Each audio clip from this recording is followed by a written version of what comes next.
آپ ہمارے لیے مدد نہیں مانگتے؟ اللہ تعالیٰ سے مدد کا سوال، کیا آپ ہمارے لیے دعا نہیں کرتے؟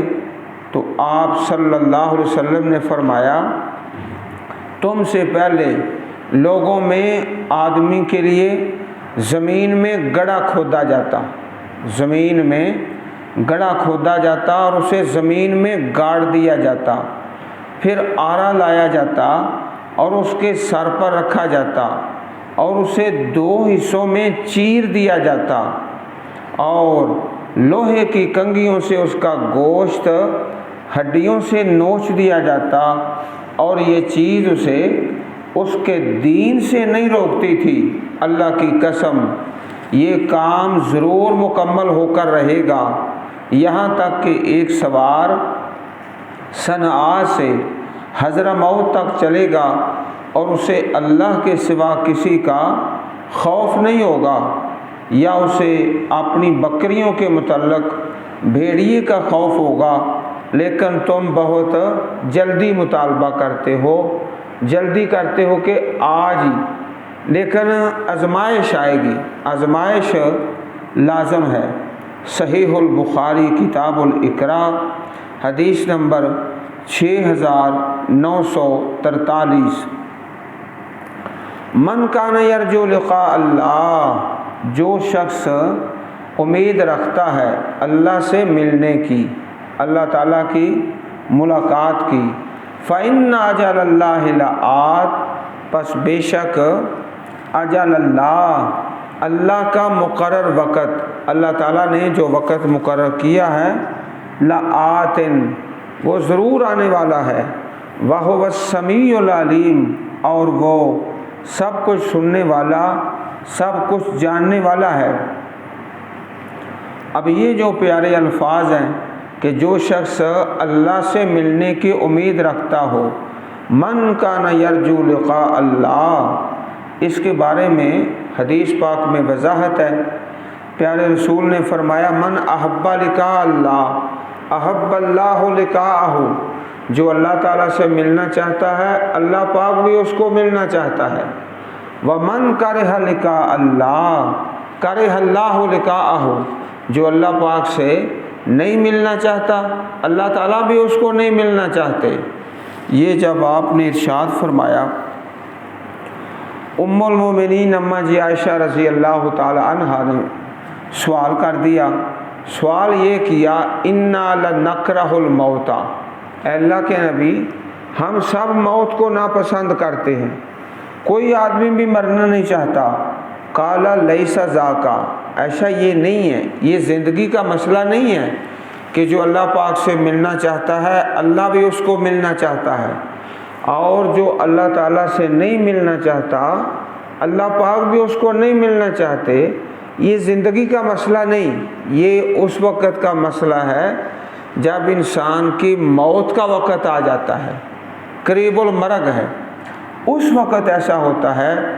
المؤمن اذا حضرہ الموت بشر برضوان اللہ و کرامتہ، جب مومن کی موت کا وقت آتا ہے اسے اللہ تعالیٰ کی رضا کی بشارت دی جاتی ہے اور اللہ پاک کی خوشنودی کی، پھر وہ اللہ پاک سے ملنا چاہتا ہے، اللہ پاک بھی اسے ملنا چاہتے ہیں۔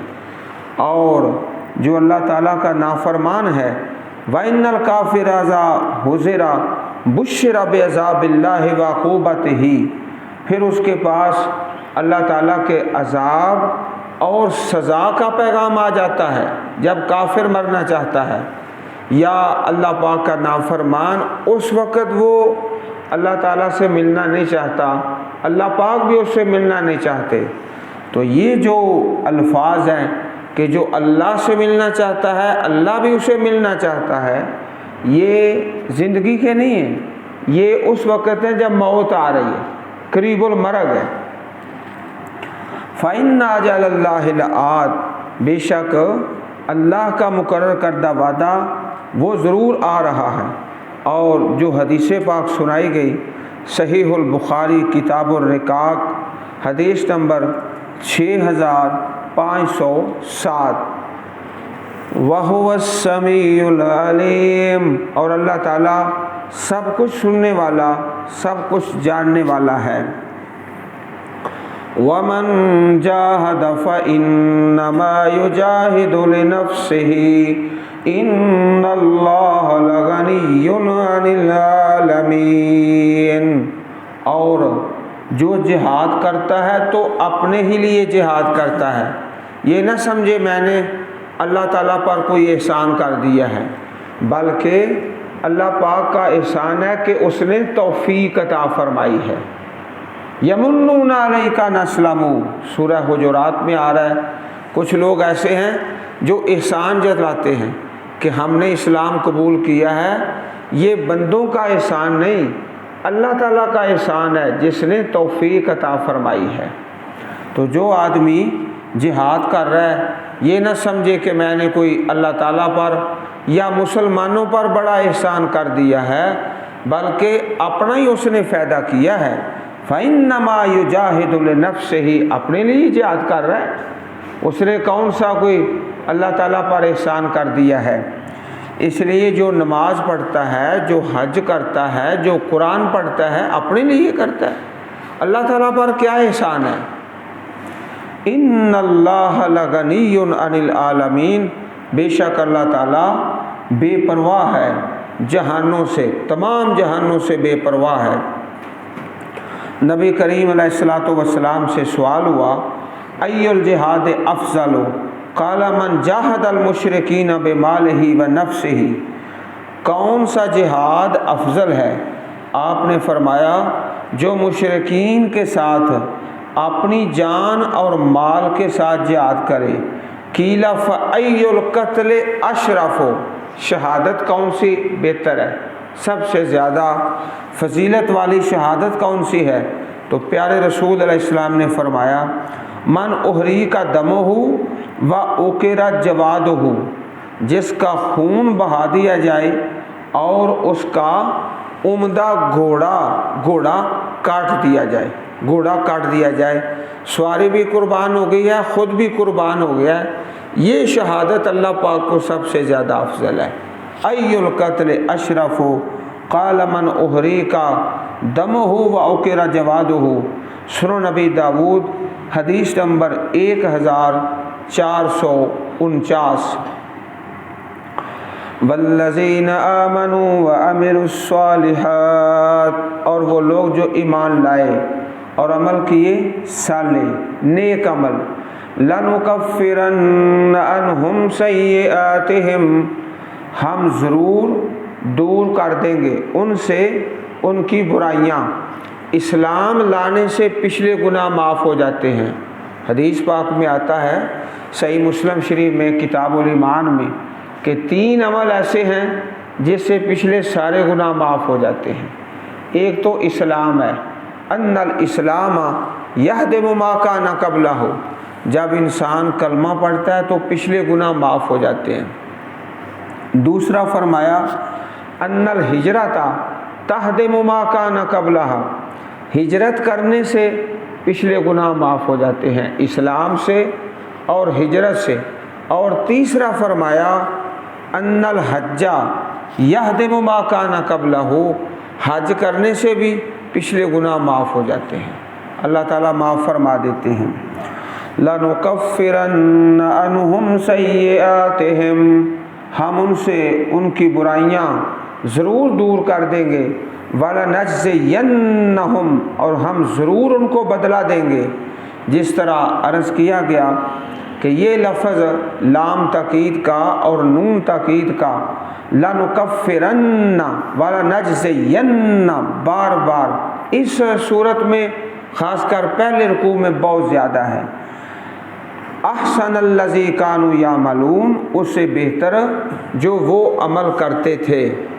حدیث پاک میں آتا ہے کہ پیارے رسول علیہ الصلوۃ والسلام سے ایک صحابی نے سوال کر دیا، اے اللہ کے نبی، جو دور کفر میں ہم نیکیاں کرتے رہے، کسی غلام کو آزاد کیا ہے، کسی غریب آدمی کی خدمت کی ہے، اب ہم نے اسلام قبول کر لیا ہے، ان کا اجر ملے گا یا نہیں ملے گا؟ پچھلی جو نیکیاں جو کفر کے زمانہ میں کی ہیں ان کا اجر اور ثواب ملے گا یا نہیں ملے گا؟ تو پیارے رسول نے ارشاد فرمایا اسلمت علی ما سلف لک من خیر، جو نیکیاں کفر کے زمانے میں تم کرتے رہے اب اسلام قبول کر لیا تو اللہ پچھلی نیکیوں کا اجر بھی عطا فرما دے گا۔ اسلمت علی ما سلف لک من خیر، صحیح البخاری کتاب البیوع حدیث نمبر 2220۔ اللہ پاک اس سے بہتر جو بھی کسی انسان نے نیکی کی اجر اور صلہ عطا فرمائے گا۔ وَوَصَّيْنَا الْإِنسَانَ بِوَالِدَيْهِ حُسْنًا، اور ہم نے انسان کو اپنے ماں باپ کے ساتھ بھلائی کرنے کی تاکید کی، ماں باپ کے ساتھ۔ تو قرآن کریم کا یہ طریقہ بیان ہے، اکثر مقامات پر ایسے ہے، سب سے پہلا حق اللہ تعالیٰ کا اور دوسرا ماں باپ کا۔ یہاں بھی ایسا ہی ہے، پہلے تو اللہ پاک کی توحید کا تذکرہ ہے، یہاں پر والدین کے ساتھ احسان۔ اب ایک مسئلہ کھڑا ہو گیا، کئی لوگ مسلمان ہوئے لیکن جو والدین تھے وہ منع کرتے تھے اسلام قبول کرنے سے۔ وَإِن جَاهَدَاكَ، اور اگر وہ تجھ پر دباؤ ڈالیں اور زور ڈالیں، مجبور کریں، لِتُشْرِكَ بِي، تاکہ تو شرک کرے میرے ساتھ، مَا لَيْسَ لَكَ بِهِ عِلْمٌ، جو تیرے پاس علم نہیں ہے، فَلَا تُطِعْهُمَا، پھر ان کی اطاعت نہ کر۔ سب سے بڑا حق اللہ تعالیٰ کا حق ہے، اس کے بعد دوسرا حق والدین کا ہے، لیکن اگر والدین یہ کہتے ہیں کہ اللہ کی نافرمانی کی جائے تو پھر فلا تطعہما۔ اور حدیث مبارک میں ایک اصول بیان کیا ہے، لا طاعۃ لمخلوق فی معصیۃ اللہ عز وجل، جہاں اللہ کی نافرمانی ہو وہاں مخلوق کی اطاعت نہیں۔ لا طاعۃ لمخلوق فی معصیۃ اللہ، بیوی کے لیے خامند کی اطاعت ہے، لیکن اگر وہ اللہ تعالیٰ کی نافرمانی کا کہتا ہے تو پھر اطاعت کوئی نہیں۔ اسی طرح ماں باپ ہیں، فلا تطعہما، پھر ان کی اطاعت نہ کرو اگر وہ اللہ تعالیٰ کی نافرمانی کا حکم دیتے ہیں۔ اسی طرح جامع ترمذی میں حدیث مبارک ہے، السمع والطاعۃ علی المرء المسلم فیما احب وکرہ ما لم یؤمر بمعصیہ فإن امر بمعصیۃ فلا سمع علیہ ولا طاعۃ۔ ہر آدمی پر سننا اور ماننا فرض ہے، پسند کرے یا نہ کرے، ماننا بھی فرض ہے، سننا بھی فرض ہے۔ فیما احب وکرہ، پسند ہو ناپسند ہو، لیکن اس میں شرط ہے کہ اللہ تعالیٰ کی نافرمانی کا حکم نہ ہو۔ فَإِنْ أُمِرَ بِمَعْصِيَةِ اللَّهِ، اگر اللہ تعالیٰ کی نافرمانی کا حکم ہے، فَلَا سَمْعَ عَلَيْهِ وَلَا طَاعَةَ، پھر سننا بھی فرض کوئی نہیں، ماننا بھی فرض کوئی نہیں، نہ سننا ہے نہ ماننا ہے۔ جامع ترمذی کتاب الجہاد حدیث نمبر 1707۔ الیہ مرجعکم، میری طرف ہی تم سب کا لوٹنا ہے، فأنبئکم بما کنتم تعملون، میں تم کو خبر دوں گا اس کی جو تم عمل کرتے تھے۔ حدیث مبارک میں حضرت سعد بن ابی وقاص رضی اللہ تعالیٰ عنہ کا مشہور واقعہ ہے کہ آپ نے جب اسلام قبول کیا تو آپ کی امی جان نے بھوک ہڑتال کر دی، کہتی ہے نہ کھاؤں گی نہ پیوں گی حتیٰ تکفر بمحمد صلی اللہ علیہ وسلم، حتیٰ کہ تو اللہ کے نبی کا انکار کر دے۔ لوگوں نے تانا دینا شروع کر دیا۔ سعد بڑا اپنی امی کا خادم تھا، بڑا فرما بردار تھا اور مکہ پاک میں چرچا تھا۔ سعد کو اپنی امی سے بڑی محبت ہے، بڑا پیار ہے اور بڑی خدمت کرتا ہے، یہ عام چرچا چلتا تھا۔ جب اسلام قبول کیا لوگوں نے تانے دینے شروع کر دیے کہ کہاں گئی وہ خدمت اور احسان اور بھلائی۔ اللہ تعالیٰ نے اس وقت یہ آیت کریمہ نازل فرمائی کہ اگر وہ نافرمانی کا کہتے ہیں فلا تطعہما، پھر ان کی اطاعت نہ کرو۔ صحیح مسلم کتاب و فضائل صحابہ حدیث نمبر 1748، حضرت سعد رضی اللہ تعالیٰ عنہ فرمایا کرتے تھے قرآن پاک کی بہت سی آیتیں میرے بارے میں نازل ہوئی ہیں، ان میں سے ایک یہ ہے فلا تطعہما، اگر ماں باپ شرک کا کہتے ہیں تو ان کی اطاعت نہ کرو۔ والذین آمنوا وعملوا الصالحات، اور وہ لوگ جو ایمان لائے اور عمل کیے صالح، لندخلنہم فی الصالحین، پھر اسی انداز کا لفظ آ گیا ہے، ہم ضرور ان کو داخل کریں گے نیک لوگوں میں۔ وَمِنَ النَّاسِ مَن يَقُولُ آمَنَّا بِاللَّهِ، اور لوگوں میں سے بعض وہ ہیں جو کہتے ہیں ہم ایمان لائے اللہ تعالیٰ پر، ایمان لے آئے، زبان سے کہہ دیا۔ فَإِذَا أُوذِيَ فِي اللَّهِ، پھر جب اسے اللہ کے معاملے میں تکلیف دی جائے، آزمائش آئے، تو جعل فتنة الناس كعذاب اللہ، لوگوں کے ستانے کو اللہ کے عذاب کی طرح سمجھ لیتا ہے۔ لوگ ستاتے ہیں دین پر تو پھر وہ سمجھتا ہے جیسے کو اللہ تعالیٰ کا عذاب آ گیا ہے، یہ اس کی غلطی ہے۔ اللہ تعالیٰ کے عذاب میں تو ناراضگی ہے، اور جب لوگ تنگ کرتے ہیں تو اس میں اللہ تعالیٰ کی رضا ہے۔ تو ایک ہے فتنۃ الناس، لوگوں کا ستانا، اور دوسرا ہے عذاب اللہ، ان میں بڑا فرق ہے۔